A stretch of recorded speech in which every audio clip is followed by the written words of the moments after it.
Well, it's been 20 years since we've had a Tata Group company IPO. We have one now. Tata Technologies is the company which is out with the IPO. It's raising money from investors. It is an ER&D company, a research and development company, which offers services to varied sectors in the manufacturing space. Automotive, most importantly, but also aerospace, transportation, etc., etc. I have with me the CEO and Managing Director of the company, Warren Kevin Harris, who's with me to answer questions. Great to have you, Warren, here with us. Appreciate your time here. Thanks for the interest in Tata Technologies. You know, you have Tata Elxsi, which is listed from the Tata stable. You have TCS, which is listed, of course, which is a behemoth. How is Tata Technologies different in terms of what it offers? What do shareholders need to know as you come out with this IPO? Sure. Well, the global ER&D market is about $100 billion, the addressable space for engineering service companies like ourselves. So there's more than enough opportunity for companies like ourselves and the other group companies to continue to grow and flourish. But Tata Technologies is a company that has really distinguished itself in the context of being able to develop turnkey products for the manufacturing sector. You referenced before the work that we do in automotive and transport. You know, we are, as accredited by Zinnov, the industry watch organization, we're the #1 automotive engineering service provider here in India. And we're really the only engineering service provider that has demonstrated its ability to be able to deliver a full vehicle. In 2014, we delivered the Discovery Sport for Jaguar and Land Rover. Everything that you can see and touch on that vehicle was engineered by our company. We've followed that up with flagship EV products like the ES8 for NIO in China. You know, we did the Polestar 1 for Polestar and Volvo in the 2018-2019 timeframe. And more recently, we've developed 2 electric vehicles for VinFast in Vietnam in a record-breaking timeframe, 22 months. Warren, but in simple terms, for a viewer who's watching and who's holding Tata Elxsi shares, for example, how are you different?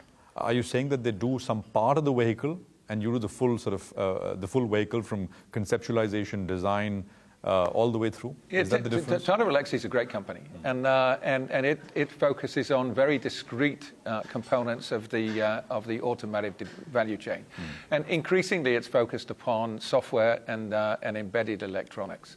You know, we have those capabilities. Tata Technologies has the ability to be able to develop a software-defined vehicle capability for an organization. We have the ability to be able to develop an architecture that will connect various electronic control units inside of a vehicle. So we have those capabilities, but we provide end-to-end coverage of the automotive product realization value chain. So we do concept engineering, we do mechanical design and development, we do software design and development, we aggregate the mechanical systems and the software systems, we do test and validation, and we also do the production launch of the product in the facilities in which our customers have manufacturing capability. What's the total addressable market every year for you, as you see it? Well, again, the overall market's about $100 billion. In automotive specifically, it's about $27-28 billion, and that market is growing somewhat exponentially. As so $27-28 billion is your addressable market. Is the outsourced market that the automotive industry and delivers. Out of the 100, the rest happens captive. It happens. Now, out of the 100, the other industry sectors. So you've got aerospace, you've got transport, construction, and heavy machinery. You've also got medical equipment and the industrials. So it's so 100 is the total addressable market. 27, 28 is auto, basically. It's auto specifically. Yes, that's right.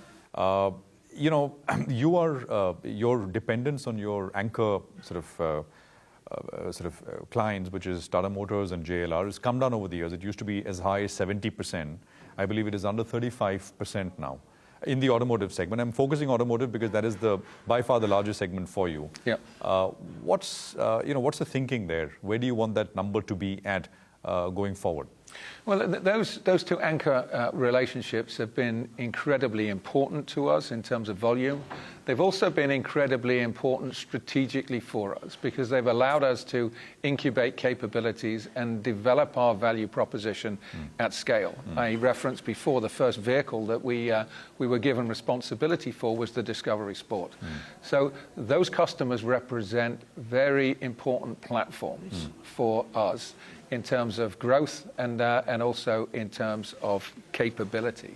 But we increasingly... Would the share keep coming down over a period of time from under 35% to... We expect the trajectory to continue to come down. Somewhat counterintuitively, in the next couple of years, it may bounce up a little bit, given the CapEx commitments that both Tata Motors and JLR have made. But I think medium to long term, you'll continue to see us grow our business outside of the group at a faster rate than we are growing the business inside of the group. But those relationships will continue to be important. One of the things that we do here in India with our graduates, for instance, is that we have the opportunity to rotate our graduates through the production facility at Tata Motors. And through that, we provide a unique experience for graduate engineers. Typically, our competitors can only provide exposure to the digital product, whereas we can provide a learning path that includes both the mechanical product and the virtual. Warren, your margins are around 18%. For the work that you do with Tata Motors and JLR, it's around the same, or I mean, how does that? Everything is range bound. So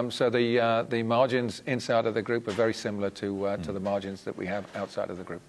Do you feel it's also sometimes it's a bit of a hindrance to be sort of for the outside work that you do, which is not Tata Motors and JLR, to be seen as a company promoted by auto OEM? Does that hurt? 10, 12 years ago, some of our customers were concerned about the ownership that Tata Motors had inside of our company. But the industry's fundamentally changed. You know, the vertically integrated OEM and supply chain that used to exist has evolved much more into an ecosystem. And as the clock speed of technology change has accelerated, the need for skills and the ability to supply determines decisions in a much more fundamental way than it used to. And so we actually lead now with the relationship with Tata Motors and JLR because they provide proof points in terms of what it is that we can do. So you're saying when you approach a new automaker, you actually, that's a pitch that you make? Absolutely, and we invite our new logos to call up Tata Motors and call up JLR and to test and validate what it is that we've been able to prove. I think that's a testament of how well JLR has done. Tata Motors, of course, has done as well. Exactly. Got that. Electric vehicles, is that a large sort of segment for you? In the auto segment, what is the proportion of revenues from EVs for you? It's an incredibly important part of our business mix. We began the electrification journey some 10 years ago. Shortly after Mr. Tata launched the Tata Nano, he challenged us to come up with an electric vehicle concept that was as frugal in terms of pricing as the Tata Nano, and he gave us an MSRP target of $20,000. We put together a concept that we revealed at the International Automotive Show in Detroit in 2012. And incidentally, that was the same show that Elon Musk revealed the Model S. Wow. So we've been part of the electrification journey right since the onset. We've been involved in every aspect of JLR's journey, TML's journey, the recent ICE to EV platform conversion work. We've been an integral part of that. And we've built up a portfolio of electric vehicles that really lay testament to the capabilities that we represent. And if you look at the pivot in the industry, you know, we're going through a once-in-a-generation shift towards autonomous driving, towards connected services, towards electrification, and towards shared. And the capabilities and the IP that we've built up now over more than a decade has really informed the market position. So again, to pin you down to numbers, EV as a percentage of the overall automotive revenues, how much is it at right now? If we look at the new projects that we are winning, more than 70% of the new projects that we are winning has some form of electrification in. But these are not electric vehicles per se. I mean, this would be... Well, our portfolio extends from providing services that the OEM uses as a complement to the work that they do. Okay. We stand up offshore development centers, and then we also undertake turnkey responsibility for complete products. For new products? For new products. So 70% you're saying of the new work that you're getting is somehow connected with electrification. Absolutely. In that sense. And is this higher margin work, Kevin, this new work on the electrification side, or it's not? I mean, it's typically range bound again. So our margins in the electrification space are very similar to the margins that we've traditionally enjoyed in the internal combustion sector of our business. You mentioned Mr. Musk and Tesla. Are they a customer? We have a healthy mix of new energy vehicle companies and traditional OEMs, and we like to work with the most progressive companies in the space. And so, why is that hush hush? I mean, we're bound by confidentiality agreements. But they are a client. I mean, I take to understand that they are a client. Are they a significant client, big client? Because I only ask that because they have been sort of at the forefront, leading this electrification revolution in that sense in the automotive industry. So. They're a company that we've followed very closely over the last 12 years. We do work with them, and we have ambitions of being able to do more with them in the future. Okay. When you talk about electrification, China, for example, is far ahead than any other part of the world in terms of any other region of the world in terms of electric vehicles, etc. So, I mean, how does that work? Are a lot of your clients Chinese companies, or are they? I mean, for example, Europe perhaps would be ahead of the US. Which are the important geographies in that sense? China is very important. And we went to China in the 2014, 2015 timeframe. One of the things that we are known for is our lightweight body capabilities. An essential condition of an electric vehicle is having a lightweight body. In order to be able to extend range, you've got to be able to develop a body structure that is crash-worthy but is light, and so we use that as the catalyst for building business in China. And I referenced before the work that we did with NIO.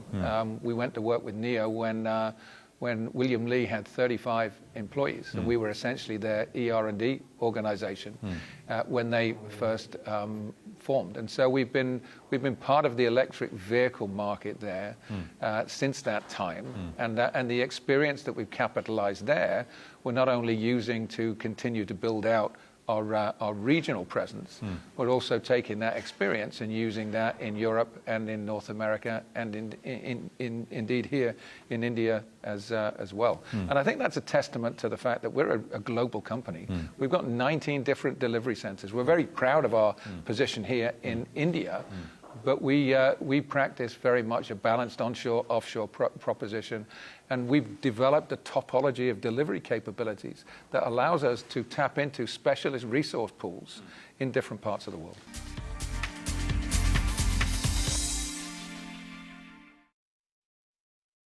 Okay, just to come back to Tata Elxsi, which is another group company, has it happened that you guys sort of go and bid for the same order? Have you been competitors in projects? Yeah, we overlap and compete, but we also collaborate. And so based upon the merits of an opportunity and where we're positioned at different customer situations, we jointly and collectively make a decision. What's the extent of overlap, the word that you used, between the work that you do and Tata Elxsi does? Well, when a customer is just looking to outsource software or embedded electronic work, that's where we typically will compete. When we are responsible for a complete vehicle, sometimes we'll augment our capabilities with the capabilities of not just Elxsi, but Tata, TCS, and other. So two questions: when a situation happens where you compete for work, I mean, how does that work? I mean, that's basically the best man wins. It's arm's length competition. Completely. And when you say you collaborate, this would be sort of you doing work for Tata Elxsi as a subcontractor, or vice versa? I mean, typically we've brought in Tata Elxsi to complement the work that we are responsible for. They've been a capacity play as far as our requirements are confirmed. We've also looked at a unified proposition across the requirements of a different, of a particular customer. A particular customer may require specific depth in one area that Alexi will have, and we'll complement that with capabilities that we have. And would you, is there an opportunity to scale up that?